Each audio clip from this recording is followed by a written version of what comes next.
الله الرحمن الرحيم. هنتكلم في الفيديو ده عن خط النيوترال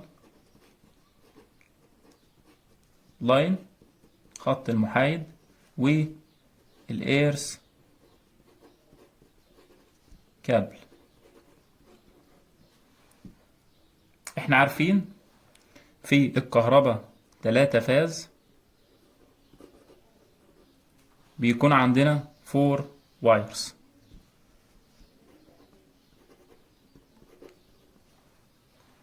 بيكون عندنا الفازة الأولى وفازة التانية وفازة التالتة، وبيكون عندنا خط رابع هو النيوترال لاين.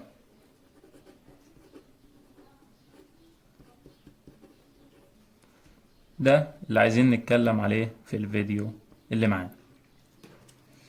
في بعض الناس اللي شغالة في الكهرباء فاهمة ان النيوترال لاين ده ما بيتحملش. طبعا ده مفهوم خطأ، ومعظم المشاكل الكهربية اللي بتحصل في المنازل بيكون سببها النيوترال لاين والتوصيل السيء للوايرز، للأسلاك.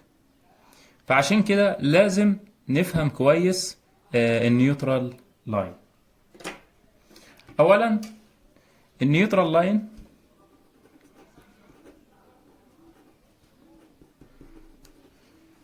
بيكون لونه اسمر،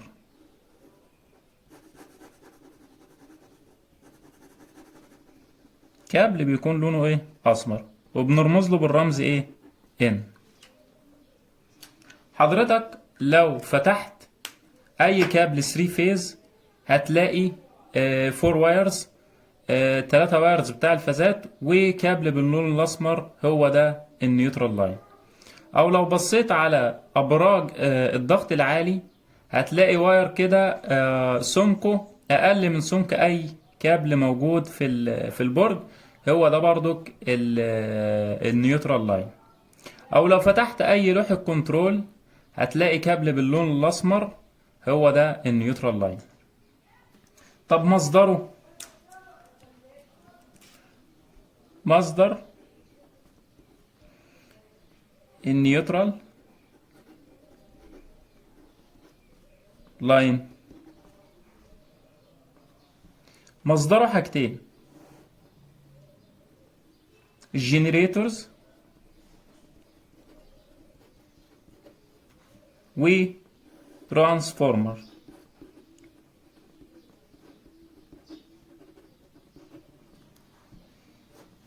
مصدر النيوترال لاين المولدات الكهربية بيكون الخارج بتاعها عبارة عن 4 وايرز، 3 بتوع ال3 فيز، ال3 فازات، والكابل الرابع هو النيوترال لاين.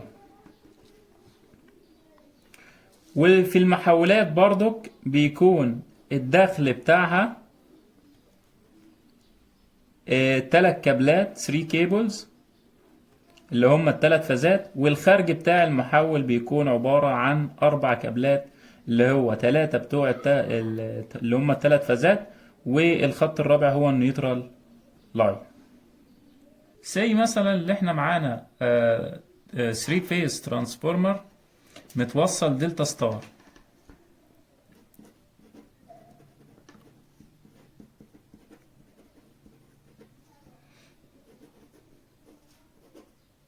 والمحول ده بيحول من 11 كيلو فولت ل 380 فولت. طبعا الملفات الابتدائية متوصلة دلتا،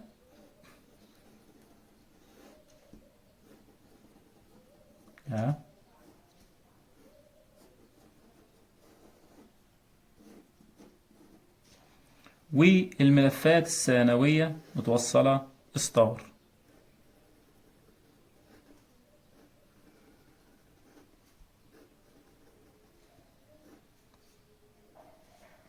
لو بصيت على المحول هتلاقي المحول داخل عليه 3 كيبلز، اول كابل هتلاقيه باللون الاحمر، ده الكابل بتاع الفازة الاولى.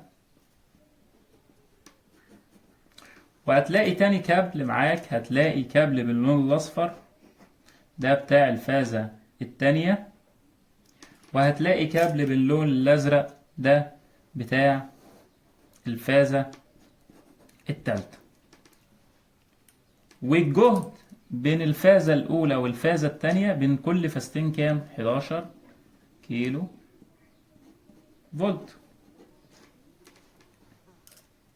روح بقى على لمبة السكندري، هتلاقي ايه؟ هتلاقي الخارج بتاع هذا المحول 4 كيبلز. احنا قلنا الداخل 3 كيبلز. هتلاقي الخارج من ناحية الستار كونكشن 4 كيبلز. هتلاقي كابل 3 كيبلز اللي هم بتاع الثلاث فازات، هتلاقي لونهم كالتالي: احمر بردك، ده الفازة الاولى. وهتلاقي الفازة التانية بالاصفر، ده الكابل بتاع الفازة التانية. تلاقي الكابل التالت ده هتلاقيه لونه ازرق، ده الكابل بتاع الفازة التالتة. وهتلاقي ظهر معاه خط النيوترال. خط النيوترال ده بيتم سحبه من نقطة النيوترال بوينت، دي اسمها نقطة النيوترال، نقطة تلاقي التلات فازات مع بعض.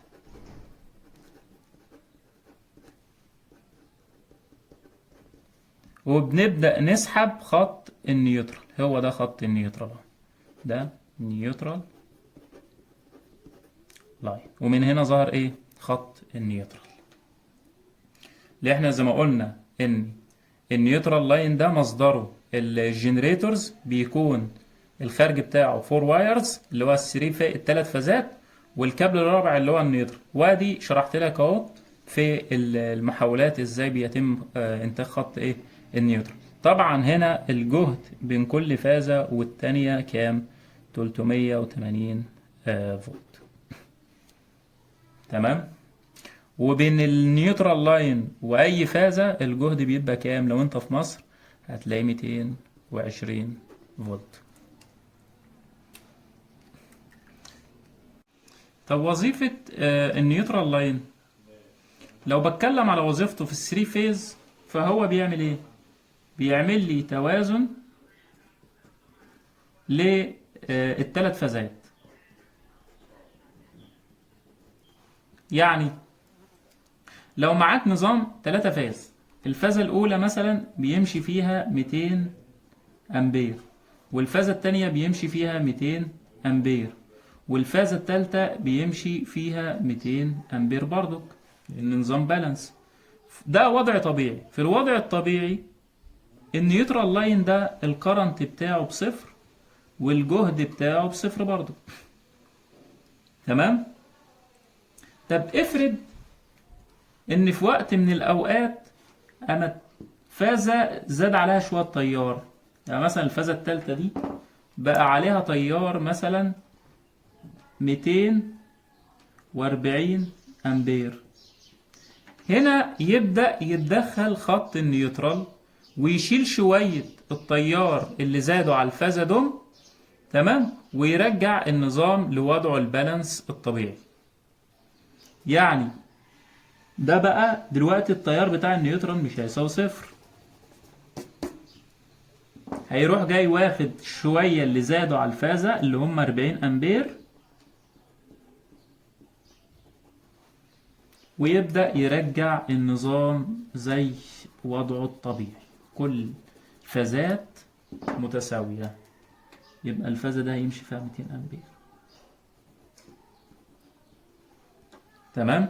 يبقى النيوترال لاين بيعمل ايه؟ توازن للثلاثة فاز. لو زاد الجهد بيعملوا توازن برضك. عشان كده اما بنيجي نصمم النيوترال لاين هتلاقي الكروس سيكشن اريا بتاعه اقل من الكروس سيكشن اريا بتاعت اي فازة. حتى تلاحظها كده لو بصيت على ابراج الضغط العالي، هتلاقي فوق كده اعلى حاجة خط النيوترال ده هتلاقيه ارفع من اي فازة موجودة. تمام. ده بالنسبة للنيوترال لاين في الثري فيز. طب لو بتكلم في السنجل فيز، ففي السنجل فيز هو بيعمل ايه؟ بيقفل لي الدايرة ما بين اللايف لاين اللي انت هتاخده واللود بتاعك. يعني انت مثلا لو بصيت في الشارع عندك هتلاقي العمود اللي انت واخد منه الكهرباء ده فيه 4 كابلات، وحضرتك واخد كابلين مغذي بيهم البيت بتاعك. تمام. واخد كابل اللي هو لايف لاين مع كابل النيوترال. ادي البيت بتاع حضرتك اهو، ده اللود. خدت انت رحت جاي واخد اللايف لاين وخدت خط النيوترال.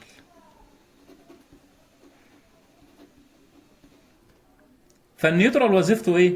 بيعمل كلوزد ما بين اللايف لاين واللود، ده المصدر، بيعمل ايه ما بينهم؟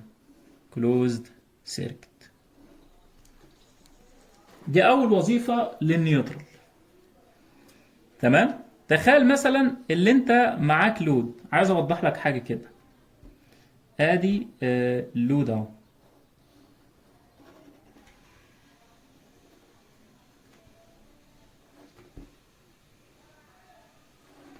ده لود، لمبة بقى، موتور، اي حاجة. لود سنجل فيز،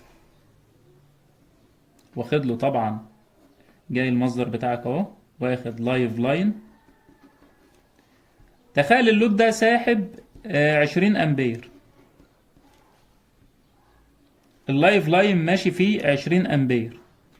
يبدأ مسار التيار كالتالي، هيمشي كده ويخش جوه اللود ويرجع في النيوترال كام؟ 20 امبير برضك. ده النيوترال لاين. فلو انت فني اوعى بقى تغلط الغلطة دي، انك تقول ان خط النيوترال ما بيتحملش زي اللايف لاين، وتبدأ حضرتك توصل تاخد خط النيوترال ده بكروس سيكشن اريا اقل من اللايف ايه لاين. وده ممكن يسبب مشاكل كهربية، ممكن يعمل حريق، ممكن يعمل قفلة، ممكن السلك اللي هو النيوترال ده ما يستحملش التيار في وقت من الاوقات لو التيار زاد. تمام. يبقى في السنجل فيز الكروس سيكشن اريا لازم تاخده تاخد الكروس سيكشن اريا بتاع النيوترال زي اللايف ايه اللايف لاين. طب دي اول وظيفة، اللي هو بيعمل كلوزد ما بين اللايف لاين واللود. طب تاني وظيفة، حضرتك عارف تخيل، بص على الكهرباء دي كده. تخيل اللي انت ما معكش نيوترال لاين، تخيل اللي انت ما حطوش لك خط النيوترال ده. ادي فازة الاولى، وادي فازة التانية، وادي فازة التالتة. طبعا انت عارف وعندك البيت بتاع حضرتك بالأجهزة اللي فيه كلها شغالة على 220 فولت، وعايز تسحب الطرفين بتوعك. أول حاجة انت عارف ان بين كل فازة والتانية 380 فولت.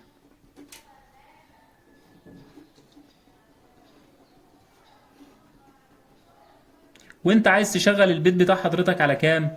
220 فولت. فمش هتعرف تاخد تشغل البيت على 220 فولت الا في وجود النيوترال لاين. راجع حاطين بقى ايه النيوترال لاين، وبين بين اي فازة من الثلاثة والنيوترال لاين جهد كام؟ 220 فولت لو انت في مصر. تبدأ انت تروح جاي ايه ساحب بقى الايه الطرفين بتاعك للبيت بتاع حضرتك وتشغل على كام؟ 220 فولت. تمام. يبقى النيوترال لاين عمل ايه؟ قلل الجهد من 380 ل 220 فولت، وعمل كلوزد سيركت ما بين اللايف لاين واللود بتاع حضرتك. ده في السنجل فيز. واوعى تغلط تخلي تقول ان النيوترال لاين ده بيتحملش زي اللايف لاين، لا الكروس سكشن اريا بتاع اللايف لاين زي الكروس سكشن اريا في النيوترال ايه، في اللاين في كهرباء سنجل فيز. يلا. هنتكلم على الارث كابل اللي هو كابل التقريض، بنرمز له بالرمز بي اي. الكابل ده او الارث كابل عبارة عن سيخ من النحاس وبنحطها في قلب الارض ويطلع عليها شوية مواد. الكابل ده وظيفته حماية فقط، ولا يتم توصيله في الدايرة الكهربية. امال بنوصله بايه؟ بنوصله باجسام الالات الكهربية عشان يفرغ الشحنات الزيادة. وايضا ممكن تلاقي خط النيوترال ده معمل له تقريض. ليه؟ عشان احميه من التلف. يبقى له وظيفتين. اول وظيفة اللي هو بنوصله باجسام الالات الكهربية عشان لو حصل زيادة في الشحنات يبدأ يفرغها في قلب الارض، وبنحمي بيه خط النيوترال لاين ويعمل له ايه، تقريض. زي مثلا موتور 3 فيس كده، لو رحت على الموتور ده هتلاقي فيه علامة مسمار كده متوصل في قلب الموتور. العلامة دي اللي بتوصل بيها جسم الموتور بكابل النيوترال، وبعدين تروح جاي ايه، موصل كابل النيوترال دي بالنقطة دي اللي هي نقطة الايه، البي اي، نقطة التقريض، وتروح جاي موصلها بايه، في قلب الارض تحت الارض. ولو معاك جنريتور تروح جاي مقرض الهيكل بتاعه وحطه في قلب الايه، في قلب الارض. او اوضح لك بمثال. تخيل ان انت معاك محول اهو،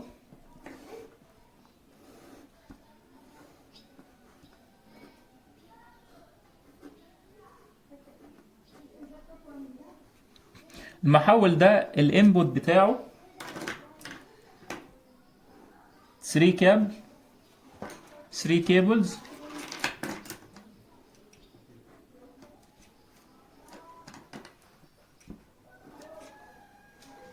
ار واس وتي، والاوت بتاعه قلنا اللي هو هيبقى كام، 4 كيبلز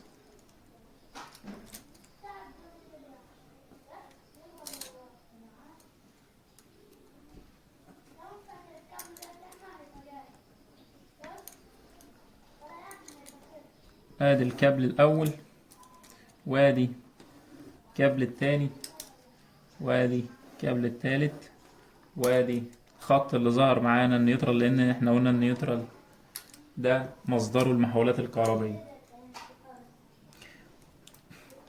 ار واس وتي والان دي الاوت بتاع الايه، المحول ده الانبوت. عشان احمي هيكل المحول من اي زيادة في الشحنات ببدأ اوصل الهيكل بتاعه ده بالكابل بتاع بكابل التقريض. احنا قلنا ان كابل التقريض ده في نهايته بيكون حربة من النحاس او سيخ من النحاس، بنوصلها في قلب الايه، في قلب الارض. تمام، ده كابل التقريض اللي هو البي اي، الارث كابل، بنوصله بهيكل المعدة الكهربائية اللي معانا ونحطه في قلب الارض. تمام. وساعات بنعمل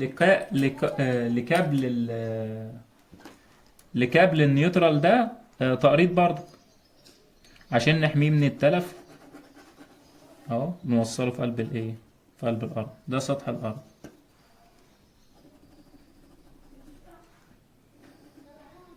تمام. وده بي اي برضه كيرس، ان انا عملت تقريض للايه، للنيوترال بوينت. تمام. هيكون منظرها كده. طبعا ده دلتا ستار محول.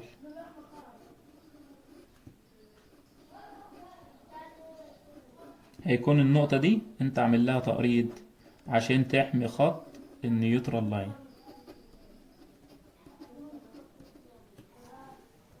تمام. يبقى خط المحايد ده الخط اللي بيتم سحبه من نقطة النيوترال بوينت، تمام. اما الايرث كابل ده كابل خاص بالحماية وما بيدخلش معايا في الدوائر الكهربية، وبنوصله باجسام الالات، تمام، عشان يفرغ لي اي شيء زيادة في الايه، في الشحنات.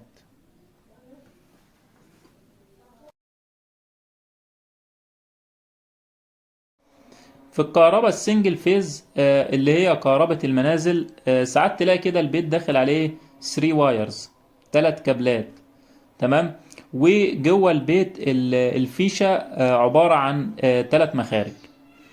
اول كابل او اول مخرج ده بيكون عبارة عن اللايف لاين اللي هو الكابل اللي بيغذي التيار، وتاني مخرج اللي هو النيوترال لاين، ده الكابل اللي بيقفل لي الدايرة ما بين اللايف لاين واللود بتاعي. الايرث كابل او المخرج الثالث ده هو الايرث كابل. الكابل ده بيعمل ايه؟ بيحمي الالات الكهربية وكذلك الاشخاص من ان يزيد شحنة او يكون على جسم المعدة دي شحنة فيكهرب الشخص او يعمل تلف في المعدة، فيبدأ يفرغ الزيادة في الشحنات دي في قلب الايه، الارض. من المهم تقريض الآلات الكهربية علشان ما يحصلش زيادة في الشحنات على جسم الآلة ويحدث لها تلف، أو الشخص اللي هيتعامل مع الآلة دي يحصل له تلف أو يتكهرب، تمام. يعني مثلا زي ما احنا شايفين وحدة ربط حلقية عامل لها تقريض عشان ما يحصلش تلف أو الشخص اللي هيتعامل مع الوحدة دي ما يحصلوش ضرر. كذلك المحول مقرضه، تمام. وحتى خط النيوترال اللي هو باللون الأسمر ده عامل له تقريض عشان أحميه من التلف. وحتى لوحة التوزيع دي عامل لها تقريض عشان أحمي الأشخاص اللي بيتعاملوا مع هذه اللوحة. الكابل اللي هو متعلم عليه باللون الأحمر ده النيوترال لاين في الثري فيز. طب وظيفته ايه؟ ده بيعمل توازن للثلاث فازات معايا. ففي الوضع الطبيعي ما بيمشيش فيه اي تيار. لو مشي فيه تيار يبقى فيه مشكلة هنا عندي، زي مثلا لو زاد شوية تيار على احدى الفازات، يبدأ خط النيوترال يتدخل ياخد شوية التيار اللي زاد دوم على الفازة ويرجع الفازة لوضعها الطبيعي اللي هو يكون ايه، طيارها زي طيار اي فازة من التلاتة، ويمشي شوية التيار اللي هم الزيادة دوم ايه من خلاله. هو ده اللي بيعمله خط النيوترال. وبنصممه ان بحيث ان يكون الكروس سيكشن اريا بتاعته اقل من اي فازة، لانه بيمشي فيه تيار اصغر من التيار اللي بيمشي في الايه، في الفازات التلاتة. في الفيديو ده اتكلمت على السريع كده على الايرث كابل واللايف لاين والنيوترال لاين، وعرفت وظيفة النيوترال لاين في السنجل فيز اللي هي كهرباء المنازل، وعرفت وظيفته كذلك في الثري فيز. بعمل فيديو يتكلم بشيء من التفصيل عن النيوترال لاين، ما هو النيوترال لاين ومصدره، وهل بيتحمل ولا لأ، وازاي اقدر احسب التيار بتاع النيوترال لاين، و the difference between neutral line and earth cable. كل ده هنتكلم عنه بشيء من التفصيل بإذن الله في فيديو تاني. والسلام عليكم ورحمة الله.